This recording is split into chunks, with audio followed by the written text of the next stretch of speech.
yandikiye abanyefezi ikigabane ca 5 kuva ku karongo ka 21 gushika ku kigabane ca 6 akarongo ka 4.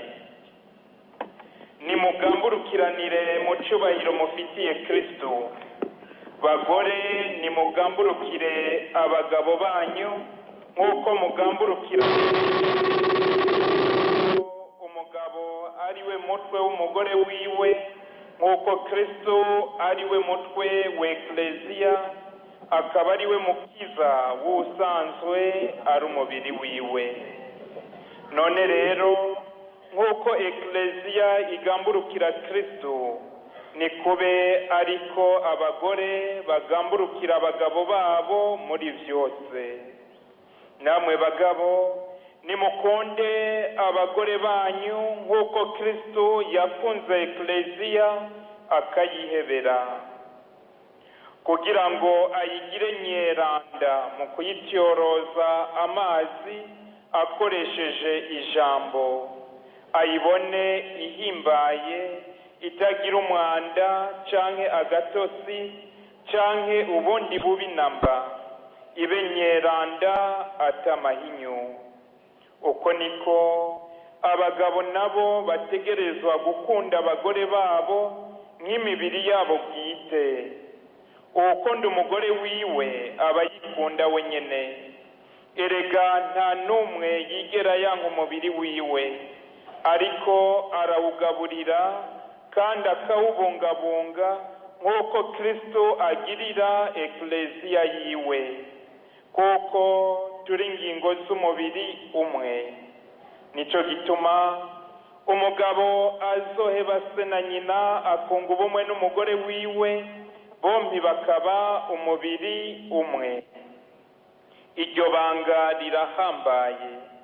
Ndabivuze kuri Kristo no kuri Ekleziya.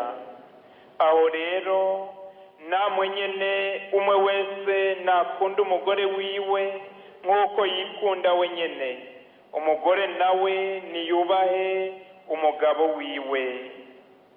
Mwabana nimugamburukira abavyeyi banyu mu Mukama kuko bitunganye. Sonera so na nyoko. Iryo niryo bwirizwa rya mbere ririmo umuhango ngo kugira ngo ubone amahoro kandi urambe ngaha ku isi.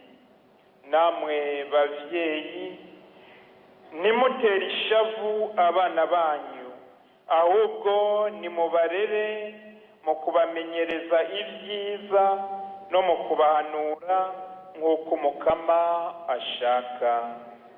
Iri ni ijambo ry'Imana.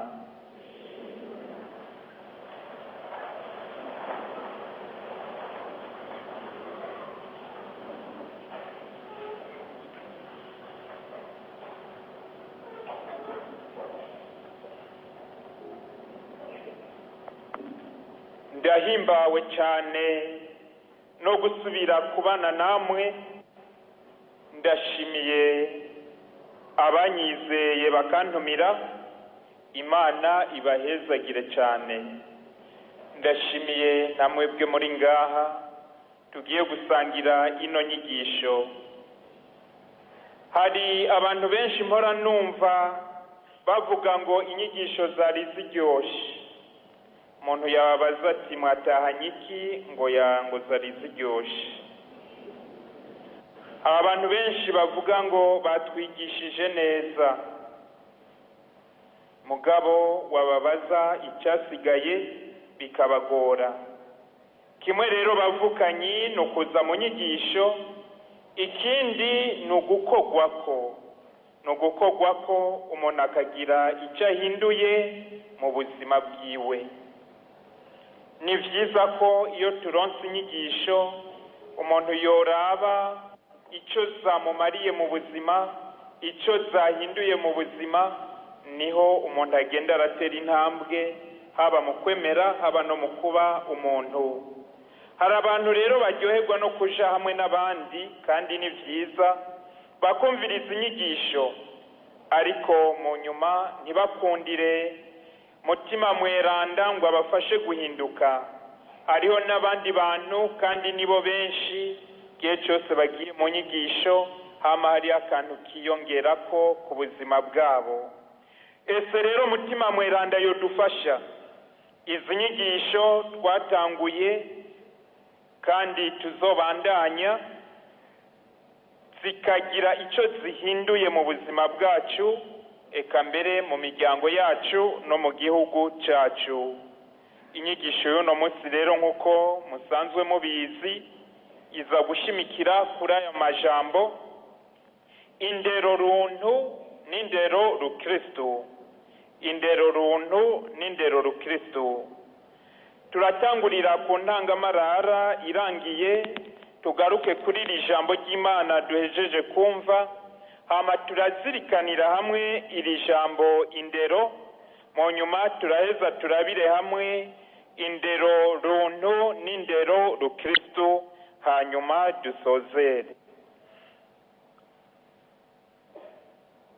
Turatangurira ku ntangamarara aho nanditse mvuga nti kurera no kubaka umuntu.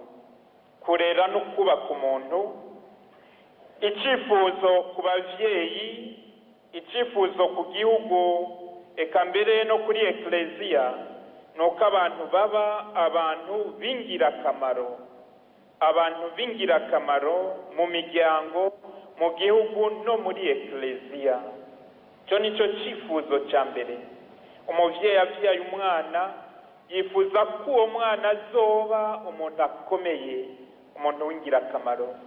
Turi ngaha mu isengero, icyifuzo cyacu, eka mbere icyifuzo cyanyu mwese, nuko tuba abakristo, abantu b'ingirakamaro. Mu Burundi na cyane cyane muri paruwase yacu ya Kanyosha, turahimbagwa kandi turifuza kuhasanga abagabo, abakenyezi, imiyabaga, abana bikwije iteka n'itekane. Bikwije iteka n'itekane. Abandi baca bongera ko bati bafise ijunja n'ijambo. Abantu babizigirwa, abantu bibanga, bagendera mu rukundo rw'Imana no mu rukundo bakunda abantu. Abantu bazi Imana, bazi n'agaciro k'umuntu. Abo turabifuza ngaha iwacu mu Kanyosha, turabifuza mu Burundi, turabifuza mu miryango iwacu. Abo turabifuza cyane. None ivyo byose byoshoboka bite? Byoshoboka gute kugira turonke bene abo bantu? Iyi nyigisho iradufasha ku rugero mutima mweranda, aho umwe wese bwo kwitahura, kwimenya no kwirera kugira tube abantu bibanga, abantu babizigirwa, abantu b'ingirakamaro. Nyanshikira rero ijambo rya mbere ari ryo rya jambo ry'Imana, ari naryo rimurikira iyi nyigisho yose tugiye kubamo muri kano kanya twamaze no gutangura. Iri jambo ry'Imana nk'uko nabivuze twarikuye mu ibaruwa, mu ikete umutumwa Paulo mweranda yandikiye abanyefezi, ikigabane cya 5 kuva ku karongo ka 21 gushika ku kigabane cya 6 akarongo ka 4. Iri jambo ry'Imana twamaze gusomegwa, turashobora kurikoresha tukariha intumbero dushaka. Turashobora kuri intumbero y'imigenderanire iri hagati y'umugabo n'umugore. Turashobora kuri intumbero y'ubunywanyi bukomeye buri hagati ya Kristo na ekleziya. Turashobora no kuri intumbero ku migenderanire iri hagati y'abavyeyi n'abana. Sonera so na nyoko niho uzoheza ukaramba kuri iyi si. Mu nkundire rero twebwe iri jambo ry'Imana turyakire twisunga akajambo kamwe: imigenderanire hagati y'umugabo n'umugore, imigenderanire hagati y'abavyeyi n'abana. Kombora imigenderanire nye niri hagati y'abana n'abana abariho dushimikira muri kano kanya. Mu nkundire baratubwiye muri iri jambo ry'Imana bati bagore nimugamburukire abagabo banyu. Ku karongo ka 21 batubwiye bati nimugamburukiranire mu cubahiro mufitiye Kristo. Iryo jambo rituraba twese, mugamburukiranire mu cubahiro mufitiye Kristo. Ego umugabo rero ategerezwa gukorera umugore wiwe icyo ategerezwa kumukorera. Umugabo akorera iki umugore? Amuha urukundo nka rwa rukundo nyene Kristo yatangiye ku musaraba. Ubwo rukundo umugabo aha umugore wiwe. Umugabo rero ategerezwa kandi kwimenya, akamenya icyari mu rugo. Icyari mu rugo. Ku bana umugabo yerekana ubuvyeyi, burya buvyeyi nyene dusanga mu Mana. Ku buryo umwana bamubwiye bati uwo ni so wawe, aca yumva himbawe ko nihagera ko tumubwira duti dawe wa twese wo mu ijuru, azoheza arabe ubuvyeyi yabonye muri se wo ngaha kuri iyi si, aheza aca atahura ko dawe wacu wo mu ijuru nawe ari umuvyeyi asumba abavyeyi bose. Umugabo kandi niwe mudereva, niwe mushoferi ngereranije w'urugo rwiwe. Umushoferi aborewe imodoka igira isanganya, umushoferi asinziriye imodoka ifata inzira itariyo. Uwo rero ni wa mugabo mu rugo, ategerezwa kuba icyo ategerezwa kuba no gutanga icyo ategerezwa gutanga. Umugore nawe bamusaba kugamburukira umugabo wiwe. Nibyo twumvise muri iri jambo ry'Imana. Kugamburuka mu bisanzwe biroroshe cyane, kugamburukira umuntu agukunda biroroshe cyane. Abavyeyi rero nabo bategerezwa basabwa iki? Basabwa kurera neza abana babo, kurera neza abana babo mu kubamenyereza ivyiza. Abavyeyi barera abana babo mu kubamenyereza ivyiza, niko iri jambo ry'Imana ryatubwiye. Umuvyeyi rero wese ari ngaha n'abariko badukurikirana bari kure, umuvyeyi wese yoraba ubucuti afitaniye n'abana biwe, ko aguma abaha ivyiza, ko aguma bamenyereza ivyiza. Abana nabo basabwa iki? Abana basabwa kugamburukira abavyeyi babo, kugamburukira abavyeyi babo, kugamburukira abavyeyi babo. Abarundi bati nta utanga icyo adafise, nta utanga icyo adafise, umwe wese atanga icyo afise. Indero rero nta numwe aheza kwirera. No muvyeyi n'umutama w'imyaka 50 aguma arondera kubandanya b'umuvyeyi gusumbiriza, nta numwe yigera akwiza kwirera. Niho rero nyanshikira ijambo rya kabiri rivuga indero. Tomorikiwe n'iri jambo ry'Imana ritwereka imigenderanire itegerezwa kuba hagati y'abavyeyi n'abana, hagati y'umugabo n'umugore. Duca turaba rero iri jambo indero. Umutwe w'ikigwa ni indero runtu n'indero rukristo. Turabe indero. Nagerageje kurondera gutegera iri jambo indero mu Kirundi neza, mugabo nta Kirundi gitomoye gifise amajambo arashe neza naciye ndongo. Kumbure mwebwe muri ngaha murashobora kuronka amajambo arashe neza yo gutahura iri jambo. Mu nkundire tugerageze rero kuritegerera hamwe ijambo indero. Toboza indero duca twumvira ivuga ririmo ko ari kurera. Indero dukuyemo irivuga ni kurera. Kurera rero no kuyobora umuntu, umuroresha awushaka kumujana kumuroresha. Mu Gifaransa baravuga ngo guide. Nimba dukeneye kuva ngaha tuja hariya mu seminari, jewe ndakwereka inzira nka kuyobora kugira ngo ushikane hariya turiko turagenda. Abavyeyi rero igikorwa cyabo nico kurera abana babo, babayobora babaroresha iyo bashaka kubashikana. Iyo bashaka kubashikana, ushaka umwana wawe azoba umuntu wibanga w'umufasoni witeka, ucuraba indero uri kuramuha niyo ushaka kumushikana. Kurera kandi no gukuza. kurera kandi ni ugukuza. Umuntu uramukuzamo ibintu vyiza, indero uramukuzamo imico myiza, imigenzo myiza. Turaza kubizirikana mu kanya hanyuma. Uno munsi indero ni ukwigisha no gukomeza mu muntu ububasha buri muri we bw'ubwenge. Umuntu Imana imuremye iramushiramo akabuto k'ubwenge.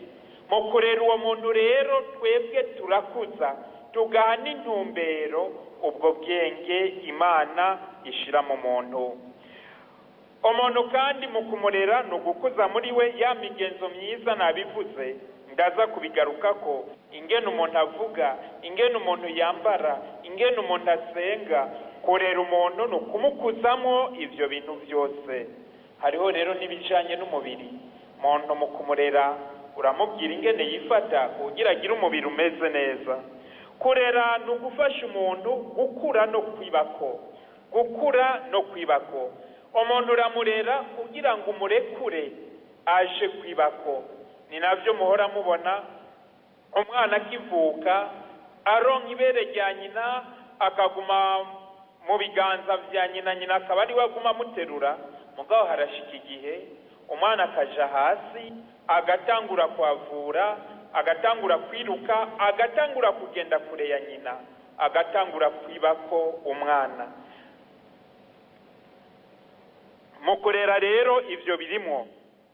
Umuntu uramurera mu nyuma ukamurekura akibako. Umuntu rero mu kumurera no kumuronsa ivyo byose mejeje kudondagura. Ubwa mbere kumuronsa ubumenyi, ubugira kabiri kumuronsa ingeso nziza, ubugira gatatu kumwigisha imico n'imigenzo myiza ufatiye kubaye. Wewe rero utayifise ntacu umwana, utayifise ntacu haba kubona, utayifise ntacu utanga. Umuntu atanga icyo afise. Kumwigisha kumenya kubana neza n'abandi, ivyo birimo mu kurera. Kwigisha umuntu kumenya kubana neza n'abandi. Nk'umugabo atabana neza n'umugore wiwe, nk'umugore atabana neza n'umugabo wiwe, bica bigorana rero ico bagenda baratanga nabo. Ibi turabivuga kugira ngo umuntu wese ari ngaha agaruka aze kwinjira mu buzima bwiwe, arabe ico yokosora, arabe ico yoha inguvu n'ico yoteza imbere gusumbiriza. Kwigisha umuntu gukurana ubuntu, ivyo byose birimo. Indero runtu rero irajana n'imico n'imigenzo y'abantu be n'ibihe abantu baba bagezemo. Imico n'imigenzo y'abantu be n'ibihe abantu baba bagezemo. Ingene abarundi barera abana mu myaka ya 1940 n'ingene babarera ubu sico kimwe, biratandukana bivanye n'igihe tugezemo. Uno munsi haraje amatelefoni, uno munsi haraje imboneshereza kure, uno munsi haraje iyo miduga. Nico gihe yariho mugabo yarongerekanye. Uno munsi haraje abamotari, uno munsi haraje abataxi vero, uno munsi haraje. Ivyo byose byaje biza bifite ikintu biza bihindura mu ndero turera abana. Hanyuma uno munsi haraje amashure yisumbuye. Mubona aya makoleje komino, mubona hariya mu mashuri y'amakomine. Uno munsi abana bagenda bajanye kwishure bakongera bagatahana. Hari abana bagira urugendo rw'ibirometero 3, abahungu n'abakobwa bari kumwe bakajana bakongera bagatahana. Uko iminsi izohera bajana, uko iminsi izohera bajana, ntawe uzi ico bizovyara. Ivyo byose rero birimo mu bintu byagiye bihinduka dukorerako uno munsi. Hombore turaza kubibona. Igihugu cyose rero kirafise uko kirera abantu baco ngo babashikane ku mico n'imigenzo myiza y'abantu. Ni naco gituma turi ngaha twebwe mu Kanyoshi wacu, hari ivyo tujabutse hakurya muri Kongo, tujabutse hakurya mu Rwanda, tujabutse hakurya muri Tanzania. Hari ivyo tubonayo twebwe tutagira, kuko imico y'abarundi siyo mico yabo mu bindi bihugu. Ni naco gituma iyo uguruye televiziyo yawe ukugurura ukabona bariko batwereka ivyo mu Bufaransa, ivyo tubonyeyo sivyo duca tugira mu Burundi, kuko imico y'abarundi siyo mico y'abafaransa. Muhora mubibona nk'abigeme bamwe bamwe, murandaba iyo ivyo bariko berekana hariya mu Bufaransa, abantu bambaye ipataro zigera mu mavi zitobaguye, bambaye uduntu dufuka hejuru bimwe bita ngo mukondawuti, ukazibona babiganye. Sivyo bya ni vy'abafaransa, sivya twebwe abarundi. Ni naco gituma kandi najya tubaye mu rugo rumwe rumwe rwose indero yaho irafise akantu yisangije ku ndero yaho. Hariyo uruza gusanga bafungura babanje gusenga, hariho urundi rugo mu gufungura bacuranwa, aho gushitsa ubwa mbere atatwara ubugari bwose abandi bagaca babura, bama bacunganywe kugira buje batarukireko rimwe na rimwe bose. Umva iyo ni mico y'ugo rugo, siyo mico y'ahandi. Mugabo muri ivyo vyose tugenda turakuramo imico myiza dukeneye. Igihugu cyose rero kirafise imico ikigenga. Indero rero ni ikintu gikomeye cyane. Indero ni ikintu gikomeye cyane mu buzima bw'umuntu no mu kubaho k'umuntu. Indero ni ikintu gikomeye cyane mu buzima bw'umuntu no mu kubaho k'umuntu. Nico gituma mu bintu vya mbere umuntu ahomba mu buzima ni kubura umuntu akurera. Iyo ubuze umuntu akurera ubuhomvye cyane rwose mu buzima, kandi upfa wicuza, upfana igikomere ku mutima.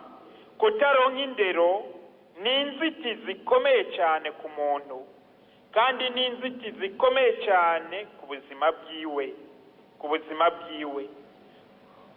Hariho ibikunda gushikanga iwacu, mubona kubona byo gufasha abantu kuronka ubwenge bwinshi, bakabashira mu mashure bariho amafaranga menshi, baronka ubumenyi bwinshi, ugasanga umugabo arikokora agakora uko ashoboye kose, umwana akiga mu ishure bariha 1 miliyoni ku mwaka, umwana akiga ahantu hakomeye, mugabo ntaronka umwanya muhira wo kurera umwana, akiyumvira ngo amuhaye ibyo byose arakwije.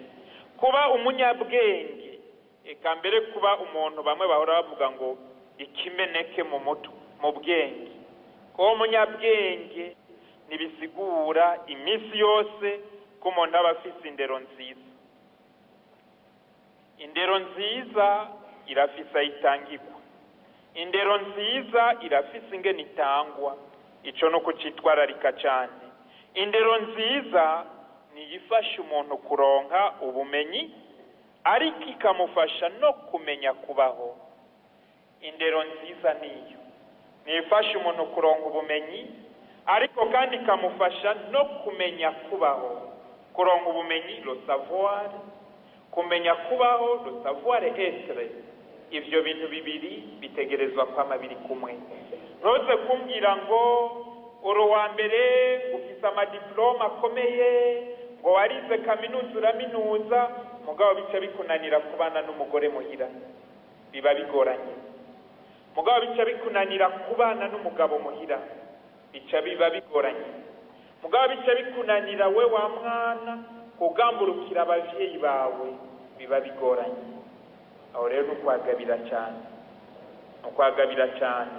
Ego njo ituma ntashikira akajambo gakurikira kavuga ngo ni bande bajejwe kurera. Ni bande bajejwe kurera? Ni bande? Abambere bajejwe kurera n'abavyeyi. Abavyeyi nibo bambere bajejwe kurera abana babo. Abavyeyi nibo bambere bajejwe kurera abana babo. Igikorwa abavyeyi bafise ni ntasubirizwa, kandi nta wundi muntu n'umwe barekuriwe kugitererana canke kureka ngo bagikore mu kibanza cyabo. Nta na bamwe. Umwana ni ingabire Imana iduha. Iyo ngabire Imana ikayiduha tutavuze, dutegerezwa kubungabunga iyo ngabire Imana iduhaye rero. Umuvyeyi kuva yibungenza umwana abatanguye kumurera no kumwakira. Umuvyeyi umwana amaze kuvuka, iriya gihe umuvyeyi amuha ibere, iriya gihe umuvyeyi atwengera umwana, kiriya gihe umuvyeyi akora ku mwana, kiriya gihe umwana arira umuvyeyi akamutora, kiriya gihe umuvyeyi aja kuryamika umwana, aba ariko ararera umwana wiwe, nta wundi abikora mu kibanza ciwe. Kiriya gihe umuvyeyi atora umwana akamuheka, aba ariko ararera umwana wiwe, kandi iyo ndero agenda aramuha n'ituma umwana aba umuntu. Ubugira kabiri, ni bande bajejwe kurera? Ishure iza ubugira kabiri. Ishure riza ubwa kabiri, ishure riza kunganira abavyeyi. Hari indero abana baba baronkeye mu muryango, bageze ku ishure, ishuri ikiza yunganira aho abavyeyi bashikanye. Abavyeyi bashikanye mu bijanye n'imico n'imigenzo, naco ishure ryigisha abana ritagishije inama abavyeyi babo, kuko ishure rishobora kwigisha abana ibihushanye n'ivy'abavyeyi bigishije abana muhira.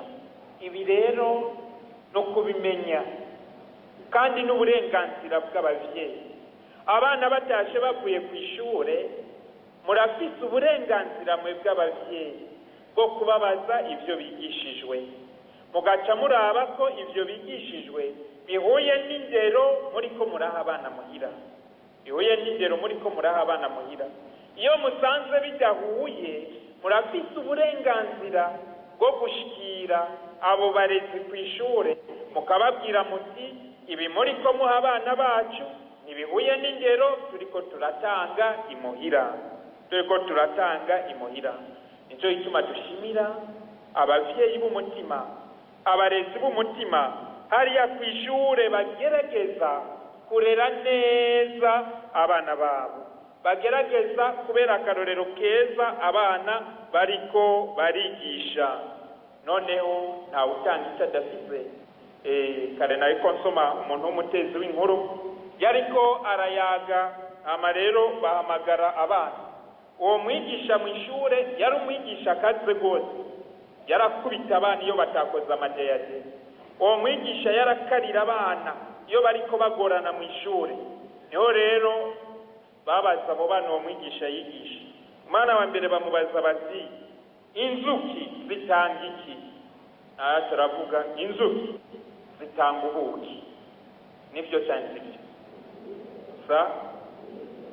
Batabaza umwana wa kabiri nawe bati, impene zitanga iki? Atarishura, impene zitanga amata. Nivyo cyane sivyo?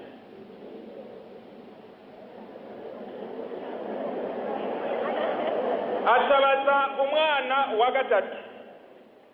Umwana wa gatatu atamubaza bati, mwigisha mu ishuri atanga iki? Umwana atarihorera. Aho zataramubaza ati, inka itanga iki? Inka itanga amadeyaze. Uvuga waho yatumwa amadeyaze nihe? Nukuvuga uwo mwana muca mutahura ko yari afise indero mbi. Muca mubitahura ko umwana yari afise indero mbi. Aho igikorwa umwigisha yaba ariko aramukorera cyo kumukoresha, umwana ntiyagitahura. Uburyo rero uwo mwigisha bacaza bamufata nabi. Ariko rero tukiri ngaho, umwigisha afise indero idakwiye, murumva ko bica bigorana. Dushimira Imana ko abatari benshi. Ubugira gatatu, abandi baza bunganira mu ndero ni bande? Ekleziya mawe wacu, ari nayo Imana yaragije umuntu. Ekleziya mawe wacu, ari nayo Imana yaragije umuntu. Ekleziya itegerezwa hiri kwamigwanira ineza y'umuntu. Ahantu hose hari ikintu kiza kigirira nabo umuntu, ekleziya ntinuma, itegerezwa kuvuga.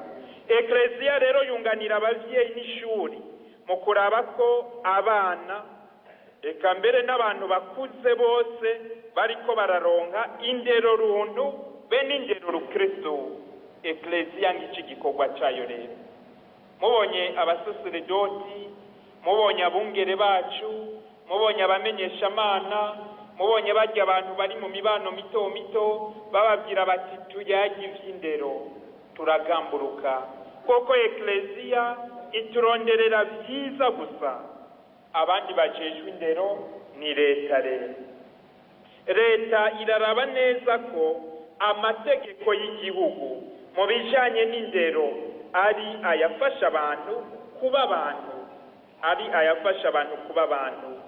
kubaha no kubahiriza imico n'imigenzo myiza y'igihugu. Ico ni igikorwa ca leta. Leta itegerezwa kuraba baba abo bantu b'amashirahamwe baza, byaba ibintu berekana hariya kumboneshereza kure ku mateleviziyo, kuraba ko ibyo bariko barerekana vyubahiriza iteka ry'umuntu, kuraba kandi ko vyubahiriza ya mico na ya migenzo myiza y'igihugu navuga. Ivyo rero namwebwe abakristo murafashanya, mugafasha leta, mukababwira ahantu mwabonye hari ibintu atari vyiza. Leta rero irarimbura neza, ntiyagire ababinjirira cane mu kuzana ibintu bidahuye n'imico y'abantu. Tugire Kristo. Dushikiriye rero agace ka nyuma ari naho tuza guteba cyane rero. Indero runtu n'indero rukristo. Mwamaze kumva abajejwe kurera abaribo, mwamaze kumva n'akamaro ko kurera. Ubu rero tugomba turabe indero runtu n'indero rukristo. Dutangurire ku ndero runtu. Indero runtu ni kwigisha umuntu kumenya icari no kuba icari. Umuntu aratandukanye n'impene, umuntu aratandukanye n'ibindi bikoko. Umuntu ni kiremwa kirengeye ibindi biremwa byose, kuko ari kiremwa gifise ubwenge. Kurera runtu rero umuntu no gufasha umuntu gukoresha ubwenge yahawe n'Imana. Ngaha rero muca mumva n'ibindi bica bishana n'ubwenge, murabizi kagatima mpanuzi, kwa gushaka wa mwidegenzyo. Kumurera rukristo rero naho indero rukristo, uwo muntu rero yamaze kuba arimo ubwo bwenge, afise ubwo bwenge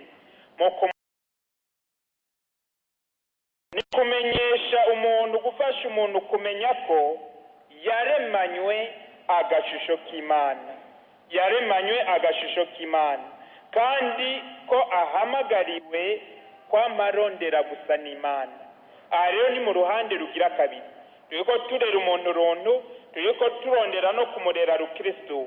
Wewe wa muvyeyi rero uri muhira, ibi bintu bibiri birajana, biri kumwe.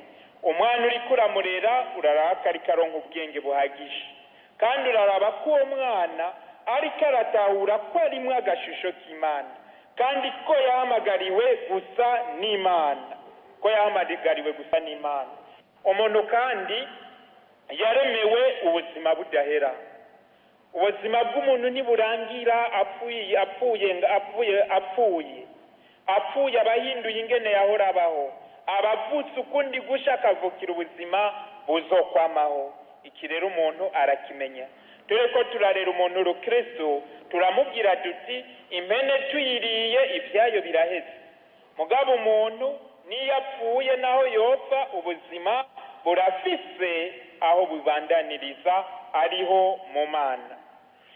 Mu muryango niho umwana atangurira ubwa mbere kongira ubumwe n'abantu. Ni mu muryango. Nibaza ko umwana atanguye kubona, umuntu wa mbere abona ni nyina. Atanguye kubona, umuntu wa mbere abona ninde? Ni se. Aho turi mu muryango. Uvuga niyabona se agaca mubonamo ubuntu, agaca mubonamo umuvyeyi w'umutima w'urukundo, ubuntu bwa wa muntu, yandero ya wa mwana ikifata. Niyabona nyina akamubona gutyo, yandera ikifata. Mugabo niyabona nyina yamutaye, niyabona nyina atamutora, niyabona nyina atamuheka, umwana bica bimugora. Mu kurera uwo mwana naho rukristo nk'abana b'Imana, mu muryango niho bigishiriza umwana ubwa mbere kw'Imana iriho. Umwana bimenyera ubwa mbere mu muryango, bakamwereka mu muryango mbere n'ibimenyetso bimufasha gutahura ukwemera. Nuvuga mu rugo rw'abakristo turasangaho umusaraba. Mu rugo rw'abakristo turasangaho isanamu ya Yesu. Mu rugo rw'abakristo turasangaho igitabo cy'ijambo ry'Imana. Mu mwana tukaza turamusigurira icyo kimwe kimwe cyose gisigura. Mu rugo rw'abakristo turashobora kuhasanga mbere n'isanamu ya Bikira Mariya. Umwana tukagenda turamusigurira buke buke ingene icyo kimwe kimwe cyose gisigura. Indero rero si ukwiga cyangwa ukwigisha umwana kuvuga byonyine, icyo kirimo. Umwana mu muryango niho yigira kuvuga ururimi rw'abantu, agwigira mu muryango akavuga nk'abantu. Umwana nko ngaha mu gisagara ntitumwigisha gusa kumenya kuja bukibarabara, yego n'ivyo birimo mu byo tumwigisha. Ntitumwigisha gusa kumenya gusoma no kwandika, yego ivyo birimo mu byo tumwigisha, ariko turashimika no kuri ruhande rero rwo kumwigisha kumenya kuba umwana w'Imana. Umwana turamufasha kuba umugenzi wa Yesu, kumenya ko Imana ariyo yaturemye, kumenya ko iyo dufunguye tubikesha Imana, kumenya ko iyo tuvyutse mu gitondo tubikesha Imana, kumenya ko iyo papa agiye kukaza akataha ku mugoroba tubikesha Imana. Ivyo rero tugenda turavyigisha umwana buke buke. Umwana akamenya neza icyari cyo gusenga, umwana akamenya neza icyari cyo mu isengero, icyari cyo mu isengero. Muhora mubona abana mu isengero inyifato zabo zitandukana bivanye n'imiryango baje bavuyemo. Hari abana bashitse mu isengero bacinjira baca bafukama, bagira urumenyetso rw'umusaraba, nabo baba batabizi neza kuko babonye ko abavyeyi binjiye mu isengero barafukama. Abavyeyi binjiye mu isengero baragira urumenyetso rw'umusaraba. Ngiyo yandera urukristo twigisha abana. Umwana akamenya ko yinjiye mu isengero ahasanga Imana, Imana ari imusanganira, ko yinjiye mu isengero atekereza adakubagana kuko ari mu ngoro kwa data. Umwana akabimenya. Abo bana muzosanga mu isengero inyifato yabo itandukana ku muryango n'uwundi. Turabandanije muri iyo ntumbero nyene yo kurera runtu umuntu. Abavyeyi baratwigisha ingeso nziza, abavyeyi nibo batwigisha kubaha. Ibi tuvyigira mu muryango. Umwana umwana ntatuka abavyeyi. Umwana avyutse mu gitondo araramutsa se, araramutsa nyina. Umwana huye nabo batangana arabaramutsa. Iyo ni yandero runtu, kumenya kuba tuvyigishwa n'abavyeyi. Kumenya kumviriza, umwana baramwigisha kumviriza no kudahangana n'abamuruta, kumviriza ibyo bamutegetse akabikora. Hanyuma umwana baramwigisha gushima, gukenguruka. Ahejeje gufungura agashimira abatetse, ibyo akabikenguruka. Agiye ku ishuri aronse impuzu yambara agiye ku ishuri akamenya gukenguruka. Ibyo barabyigisha. Aho turiko dufasha umuntu kuba umuntu. Iyo ni yandero runtu. Umwana baramwigisha kugamburuka. Iyo ni yandero runtu. Umwana bamutumye akagamburuka, ico bamubujije akareka kugikora.